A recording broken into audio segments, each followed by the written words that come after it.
Peraduan Cinta Malika, episode 21, Petuah Ibu.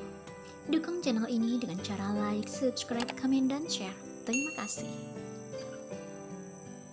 Hari ini adalah hari terakhir Malika bekerja di toko bunga Ibu Sabrina.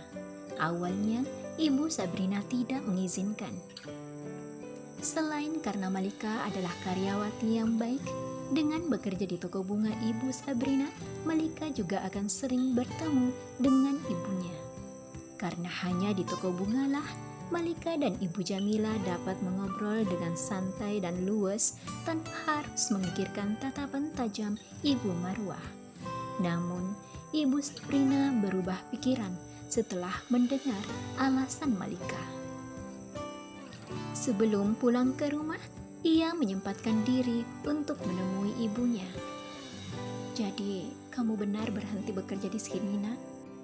tanya Ibu Jamila yang duduk di bangku kebun bunga Ibu Sabrina.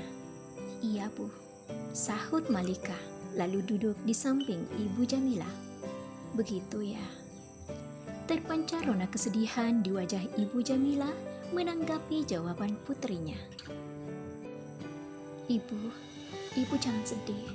Kalau aku ada waktu, aku akan menyempatkan diri datang kemari menemui Ibu," hibur Malika seraya menggenggam tangan ibunya.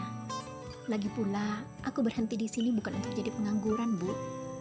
Alhamdulillah, aku dapat tawaran kerja jadi asisten di sebuah perusahaan.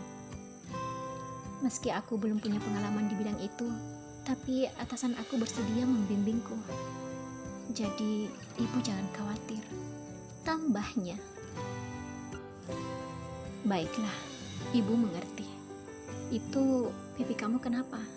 tanya Ibu Jamila menunjuk pipi Malika. "Oh, ini terantuk pintu lemari, Bu. Aku lupa mengunci pintu lemari. Saat aku lewat, tiba-tiba saja pintunya terbuka dan persis mengenai pipiku," jawab Malika yang terpaksa berbohong. "Maafkan aku, Bu. Aku tidak mau Ibu tahu seperti apa rumah tangga yang kujalani saat ini," lanjutnya membatin. Ibu heran, kenapa sifat pelupa kamu semakin akut. "Ih, Ibu, kok ngomongnya gitu? Aku ini masih putri Ibu, bukan sih?" protes Malika sambil memeluk ibunya dari samping dan merebahkan kepalanya pada pundak ibunya. Iya, Ibu salah omong.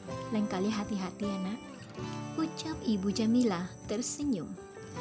"Kamu bermanja-manja begini membuat Ibu lupa kalau ternyata kamu ini sudah menikah. Dan mungkin sebentar lagi akan punya anak." Penuturan Ibu Jamila sontak membuat Malika terkesiap. Ia bingung bagaimana menanggapinya. Beruntung, ekspresi yang ditunjukkan olehnya tidak tertangkap oleh ibunya. "Malika, kamu dan Angga baik-baik saja kan?" "Maksud Ibu?" Kini Malika melepaskan pelukannya. "Malika, kebanyakan pernikahan terjadi karena adanya rasa ketertarikan dan rasa saling ingin memiliki antara kedua calon mempelai. Tapi pada pernikahanmu tidak seperti itu. Dan untuk menimbulkan ketertarikan itu, komunikasi sangat dibutuhkan, Nak."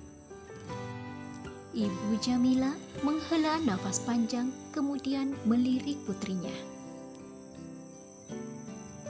"Pertengkaran dalam rumah tangga itu biasa, Nak. Bahkan ada yang bilang itu adalah bumbu rumah tangga. Tapi jangan biarkan sikap cuek yang diakibatkan oleh pertengkaran tadi terus berlanjut. Harus ada yang mengalah. Menurunkan sedikit ego bukan berarti menjatuhkan harga diri, Nak. Apalagi ini demi kebaikan bersama. Sebisa mungkin berjiwa besarlah. Kamu mengerti kan maksud Ibu?" "Aku mengerti, Bu," sahut Malika sembari mengangguk.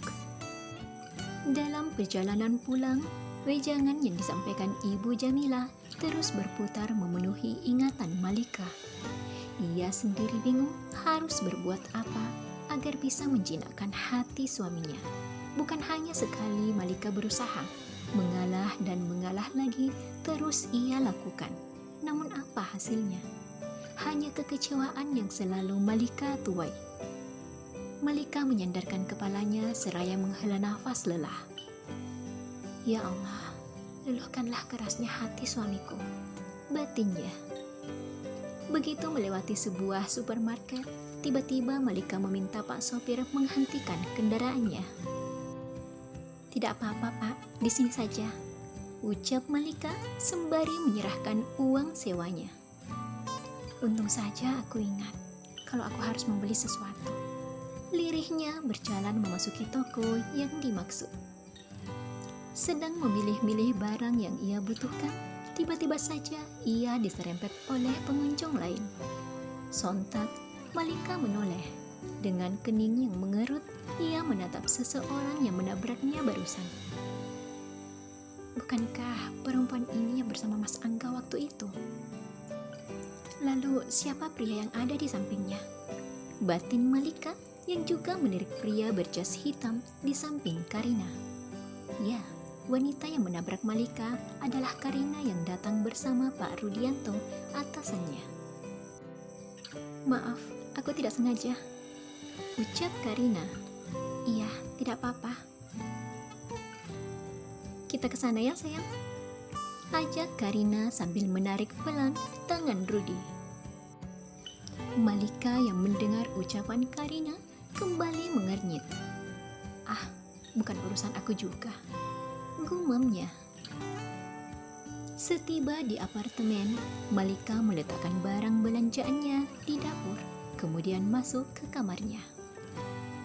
Ketika ia hendak ke kamar mandi, suara dering ponselnya membuatnya menoleh. Ia meraih gawainya dan tampak pada layar nama mertuanya. Assalamualaikum, Pak. Waalaikumsalam. Malika, apa kamu ada waktu besok malam? Kata Nenek Ruby, dia kangen sama kamu. Dia mau makan malam bersama dengan kamu di rumah. Insya Allah, ada Pak. Aku akan ke rumah Papa besok malam. Kamu baik-baik saja kan? Tanya Pak Nugroho yang mendengar suara lelah menantunya. Alhamdulillah, aku baik Pak. Ya sudah, Papa tunggu besok malam. Keesokan harinya, sebagaimana permintaan Ibu Nurul, hari ini Malika ke rumah atasan barunya itu. Begitu turun dari ojek, Malika memandangi pagar tinggi yang ada di depannya. Ia lalu berjalan ke sisi kiri dan menekan bel yang ada di sana. Beberapa detik kemudian, seorang security membuka pintu pagar dan mempersilakan Malika masuk. Selamat datang di rumah saya, Malika, sambut Ibu Nurul ketika Malika berjalan memasuki ruang tamu. Terima kasih Bu sambutannya. Tadinya saya pikir saya akan bertemu Ibu di kantor hari ini. Ternyata Ibu meminta saya kemari. Apa ada yang harus saya kerjakan di rumah ini? Ibu Nurul tersenyum menanggapi pertanyaan Malika. Tidak Malika, tidak ada. Jawaban Ibu Nurul tentu saja membuat Malika mengerutkan keningnya karena bingung. Bi Erna, apa Pak Bimo sudah siap? Tanya Ibu Nurul ke ART yang bekerja di rumahnya. Sepertinya sudah Bu. Baiklah Malika, kita berangkat sekarang. Ibu Nurul bangkit dan diekori Malika. Beberapa menit berlalu, kini Malika dan Ibu Nurul berada di depan sebuah salon kecantikan. Selamat pagi Bu, sapa karyawati yang bertugas sebagai resepsionis di salon tersebut. Selamat pagi, silakan dipilih paketnya Bu, ucap karyawati itu sambil menyerahkan sebuah katalog. Untuk berapa orang Bu? Lanjutnya bertanya. Untuk 2 orang, sahut Ibu Nurul yang sibuk memilih paket yang sesuai tanpa menatap karyawati tersebut. Berarti akan ada teman Ibu Nurul yang datang ke salon ini juga. Batin Malika yang sejak tadi berdiri di belakang Ibu Nurul. Tak lama datang seorang karyawati lainnya menghampiri mereka. Mari Bu, silahkan. ucapnya menunjukkan jalan. Sontak, Malika terkejut sebab tangan Ibu Nurul menarik pelan tangannya. Loh, Bu, kenapa saya harus ikut dengan Ibu? Bukankah akan datang teman Ibu yang juga akan melakukan perawatan bersama Ibu? Biar saya menunggu di depan saja. Ibu Nurul menghentikan langkahnya, kemudian berbalik. Kamu ini ngomong apa, Lika? Kata siapa saya akan melakukan perawatan bersama teman saya? Maksud saya 2 orang itu, ya kamu. Jelas Ibu Nurul meluruskan kesalahpahaman Malika. Hampir 5 jam Malika dan Ibu Nurul menjalani treatment kecantikan. Ketika jarum jam menunjukkan pukul 12.15 siang, mereka pun bermaksud makan siang terlebih dahulu sebelum menuju ke sebuah butik. Terima kasih telah menonton episode kali ini. Terus dukung channel ini dengan cara like, subscribe, komen, dan share. Dan sampai jumpa di episode selanjutnya.